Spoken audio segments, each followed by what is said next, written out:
suis gastro-entérologue. Notre rôle avec ma collègue qui est aussi gastro, c'est de prendre en charge dans le cadre du Pelvic Center les troubles du transit, spécialement la constipation, ça peut être la diarrhée aussi, les problèmes d'incontinence fécale et les problèmes de descente d'organes, de prolapsus.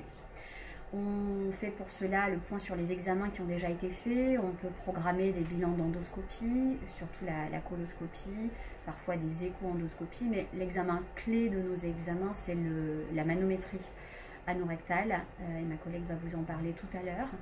On a un rôle de prévention aussi, on s'assure que les examens de dépistage ont été faits et dans les bons délais.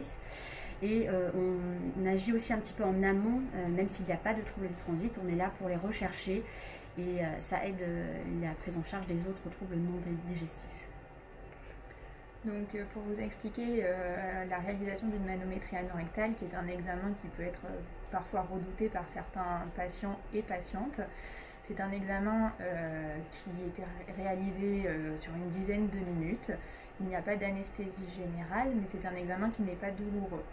Nous sommes purement avec du personnel médical et paramédical féminin dans une pièce au calme.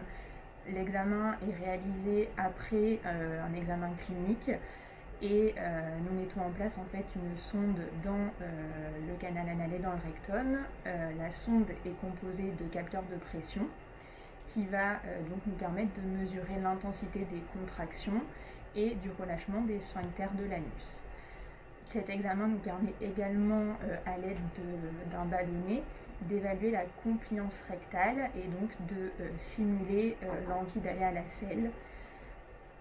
Les résultats de cet examen nous permettent ensuite d'adapter au mieux donc, la prise en charge au sein du Pelvic Center en confrontation avec les résultats des examens d'urologie et de gynécologie.